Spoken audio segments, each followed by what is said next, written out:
Bonjour à tous, bienvenue c'est Angie, on se retrouve pour les guidances astro du 15 au 31 octobre, j'espère que vous allez bien.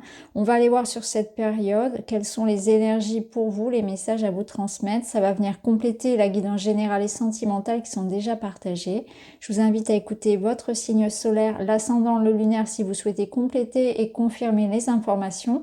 Pour vous, pour quelqu'un qui compte pour vous, pour un partenaire, pour un enfant, pour un proche. N'hésitez pas à me laisser un petit commentaire si les messages vous parlent, à vous abonner pour ne rien rater et à m'encourager avec un petit pouce. Voilà, ça fait toujours plaisir. Je vous remercie, je vous souhaite une très belle écoute et je vous dis à tout de suite. Bonjour les scorpions, bienvenue dans votre guidance du 15 au 31 octobre. On va aller voir ensemble les messages qui vont venir compléter la guidance générale. Et premier message, vous avez une clé qui vous permet de vous envoler un petit peu plus haut. Élévation, incarne tes principes les plus élevés. Qu'est-ce qui vous anime? Quel est votre rêve? Quelles sont vos ambitions? Là, c'est la question à se poser.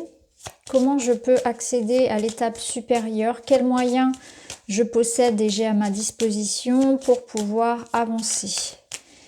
Là, on vous offre une clé, donc ça peut être aussi des opportunités, de l'aide, du soutien, une chance, une solution à une problématique. Et peut-être qu'on vous dit aussi de vous mettre en action, c'est ce que je ressens, c'est à vous d'activer aussi cette clé. Comme si vous possédiez un talent, un don, des capacités pour avancer, pour faire évoluer quelque chose ou pour accéder à l'étape supérieure, mais que soit vous n'en avez pas conscience, soit on est dans une énergie de procrastination, d'hésitation. Oui, la force, elle va venir vous aider à prendre courage, à agir, à décider, à rester dans la motivation, à mettre en place ce que vous voulez, à trouver des solutions.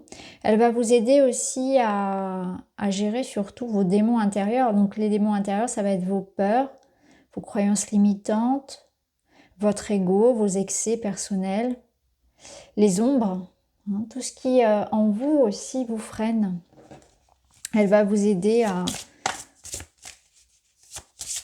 à vous, à réagir de manière calme et posée aussi aux événements de la vie, être plus sage, plus actif et moins en réaction. Le chariot, la victoire, le progrès, ça bouge. Donc ça confirme un petit peu cette élévation-là. Et on est dans le domaine des bâtons, de l'action, de la passion. Ok, bon, bah c'est intense. C'est intense pour vous. Alors, je vous montre parce que au dos du tarot de Marseille, vous avez le soleil qui nous parle de réussite, de joie. Et on a la victoire là. Donc clairement, si vous attendez quelque chose ici, c'est la victoire assurée. Par contre, on se sort les mains des poches parce qu'avec la force et le chariot, il y a quand même une direction à donner. Là, avec cette carte-là, on vous dit finalement, il y a quelque chose qui t'est offert, tu as une énergie, il y a quelque chose qui t'anime. Qu'est-ce que tu vas faire de ça? Est-ce que tu vas tenter ta chance? Est-ce que tu vas tout donner? Ou est-ce que tu vas te perdre, tu vas te disperser, tu vas freiner des quatre pattes ici pour ne pas y aller? Vous voyez, est-ce que tu vas oser affronter tes peurs? Comment est-ce que tu vas gérer aussi les frustrations, la dualité, les événements, la concurrence, etc. Là, il y a une notion vraiment de savoir ce que l'on veut, d'être en quête. Il y a une quête personnelle. Et je pense que cette période-là vous donne justement les moyens de réussir, de tenter quelque chose. Il faut y aller. Il faut vraiment faire preuve de courage, de concentration, de savoir ce que l'on veut. Voilà. Il y a aussi un regain d'énergie. Donc ça peut être l'idée de, voilà, il faut bien canaliser son énergie pour ne pas en faire quelque chose de négatif dans le sens par exemple de la colère, de la violence verbale, etc. De vouloir tout détruire sur son passage, mais plutôt de canaliser pour en faire une créativité, quelque chose de constructif. Il y a aussi la notion de s'engager, d'être vraiment sûr de soi, de savoir ce que l'on veut et de se donner les moyens d'accéder à son rêve. Ouais, il y a quand même la notion d'engagement qui est là aussi. Bon, on va voir, on va associer d'autres cartes à tout ça.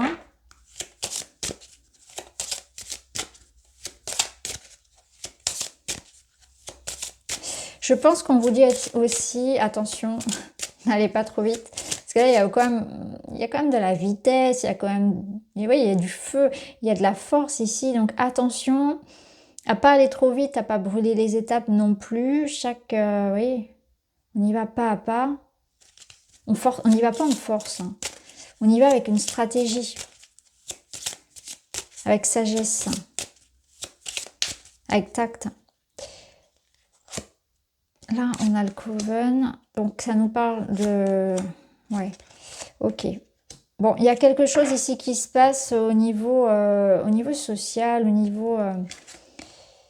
niveau des rencontres, au niveau du partage. Clairement, vous avez le chaudron qui va répondre au chariot dans le sens de l'expansion, du progrès, de la croissance. Il y a quelque chose qui grandit. Le Coven, ça vous parle des échanges. Donc, il y a de la communication qui est intense, il y a des rendez-vous, des rencontres, des événements importants, que ce soit pour le travail ou dans la vie personnelle, qui font évoluer les choses. Dans le Coven, il y a aussi cette notion de soutien, de collaboration, d'engagement, de projet, projet d'équipe, d'investissement, de responsabilité. Donc on voit que c'est quand même une période, j'allais dire un mois. C'est surtout une période où voilà, ça progresse, ça va vite, il faut collaborer avec les autres. Il y a des responsabilités, des engagements qui sont en route. Alors, on va aller voir de toute façon tout à l'heure les domaines. On voit que vous allez beaucoup communiquer. Alors, l'animal qui va vous accompagner sur cette période, c'est la chauve-souris.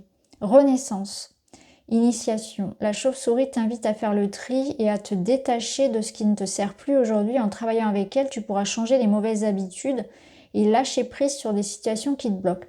Bon là, clairement, vous allez changer de regard sur une situation, vous allez vraiment vous concentrer sur ce qui est important. Arrêtez de nourrir finalement ce qui n'en vaut pas la peine et du coup, ça va vous donner davantage d'énergie, y compris physique, hein, lorsque vous allez arrêter de nourrir des choses inutiles, de passer votre temps à faire peut-être des activités qui sont très chronophages et qui sont drainantes. Alors là, je pense par exemple au temps passé sur les réseaux sociaux. On passe énormément de temps sur les réseaux sociaux, encore plus depuis l'arrivée de TikTok. Hein, pour ceux qui connaissent, je pense qu'on est d'accord que voilà, c'est quelque chose qui est très prenant. Donc là, il y a une invitation vraiment à recentrer son énergie sur ce qui est important et aussi par rapport à l'importance que vous pouvez donner à la vie des autres, à ce que on peut dire de vous, au regard, vous voyez, à la valeur que vous donnent les autres. Ce qui est important, c'est vraiment ce que vous voulez, ce que vous pensez de vous-même, ce qui est important pour vous. Parce que là, on vous invite quand même à faire ce grand tri. Et à mon avis, il y a plein de choses dans votre vie. Alors, ça peut être vraiment ça, hein. Ça peut être des croyances, ça peut être des activités, ça peut être même des relations qui ne sont plus là bonnes pour vous, qui ne vous élèvent plus justement, qui peuvent même vous freiner, c'est ce que vous dit la carte. Donc, tout ce qui peut vous freiner dans l'idée de faire avancer vos projets, de vous sentir bien dans votre vie, tout ce qui vous draine, parce que il y a aussi cette notion-là de passion, d'énergie vitale. Tout ce qui est aussi dans votre vie personnelle, hein, dans relationnel, en amour, tout ce qui vous empêche de vous engager, d'être dans des relations épanouissantes, mais aussi de vous épanouir au niveau personnel, tout ça, toutes ces mauvaises habitudes, eh bien, j'arrête de les nourrir, finalement, je m'en débarrasse. J'ai l'impression que vous allez dépasser aussi une situation qui était bloquante et vous ne trouviez pas de moyen de vous en sortir. Il va y avoir comme quelque chose qui va vous permettre justement de passer outre, passer par-dessus et d'avancer. Vous allez prendre aussi votre courage à deux mains peut-être pour affronter une situation et c'est ça aussi qui va changer les choses. C'est que vous allez enfin vous mettre votre énergie au service de votre évolution personnelle. Et vous attaquer à un problème qui peut-être était là depuis longtemps. Écris tes pensées. Alors, ça soulage. Écrire, à mon avis, il y a plein de choses dans votre tête, hein, parce que là, on y voit qu'il y a Ouais, ça bouillonne là. Le fait d'écrire, ça vous permet de libérer de l'espace dans votre tête, ça va vous permettre de mieux dormir, d'être plus clair dans ce que vous voulez.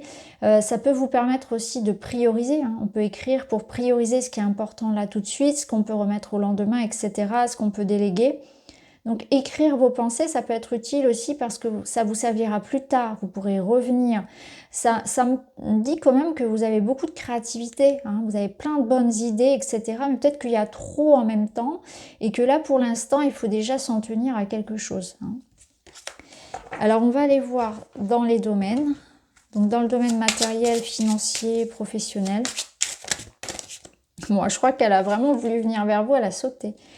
Le pendule, donc là on est à l'heure du choix, de l'analyse, de la réflexion, donc on voit que voilà, on est vraiment dans une stratégie, hein. On élabore des plans. D'ailleurs ça va bien avec le chaudron qu'on avait tout à l'heure et avec le Coven, puisqu'on était dans les échanges, dans les démarches, dans vraiment cette idée de faire les choses bien.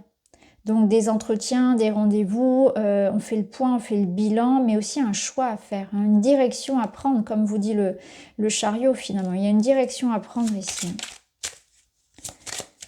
Un engagement, on s'engage dans quelque chose, on trouve sa voie, on se lance. Au niveau relationnel, vous avez la colère. Alors, la colère, elle est intéressante parce que elle va vous dire que vous allez être en train de régler un conflit, un désaccord, peut-être même quelque chose à l'intérieur de vous, c'est-à-dire vous libérer de frustration. Et d'ailleurs, la force va vous aider à arrondir les angles, à aller vers le compromis, à être à l'écoute. Vous voyez, on essaie d'arranger une situation. On est capable de parler sans s'emporter, par exemple, pour régler une problématique. Mais il y a aussi ce côté rébellion, c'est-à-dire que je me fais entendre. Vous aurez envie qu'on vous entende, vous aurez envie de vous faire respecter, de poser des limites. Il y a une idée de liberté, de voyez, se libérer de quelque chose qui pourrait vous avoir mis comme dans une situation de soumission, d'enfermement. Je me libère, j'ai quelque chose à exprimer. Il y a la volonté qui est présente aussi dans ces deux cartes, donc on voit qu'il y a une idée de je fonce. J'ai une quête personnelle, c'est très intense, hein. Mais peut-être que vous êtes en train de régler une situation conflictuelle, peut-être que vous avez envie de mener votre barque, que vous avez envie de comment dire, vous émanciper de quelque chose quelque part. Vous avez besoin peut-être besoin d'air, besoin de vivre quelque chose, votre expérience, de vous écouter. Il y a vraiment quelque chose de très fort. Et vous avez les émotions. La sensibilité accrue, l'intuition, le cycle lunaire, la part féminine mise en avant. Donc, vous serez très sensible. Alors, vous êtes un signe d'eau, donc on voit que les émotions seront très fortes et justement, la force va vous aider à canaliser un petit peu ça pour pas que vous vous laissiez déborder, que ce soit par la colère, par l'amour, vous voyez, il y a une sorte de pondération, de modération ici. Donc cette sensibilité accrue, il faut qu'elle soit au service de ce que vous avez à accomplir de bon. Il faut qu'elle soit au service de votre bien-être, de vos ressentis intérieurs. Et non pas que ça vous rende, comment dire, triste, que ça vous rende dépendant, ou que ça vous place dans une situation, vous voyez, où vous allez un petit peu ne pas vous contenir et vous laisser emporter et prendre peut-être des décisions un petit peu irréfléchies, prises sur le coup de l'émotion. Ce serait pas bon. Ce serait vraiment l'idée de, au contraire, prendre les décisions sur une base ici assez neutre, assez réfléchie. Mais cette carte, elle vous dit aussi que vous avez une bonne intuition et ça va vous aider aussi à ressentir là où vous devez vous engager, que ce soit dans la matière ou en amour. Sentimentalement, elle va vous aider, cette carte, à voir ce qui peut-être était caché, à voir les choses comme elles sont réellement. Donc voilà pour vous les scorpions, j'espère que ça vous parle, n'hésitez pas à me dire, je vous embrasse et je vous dis à très vite.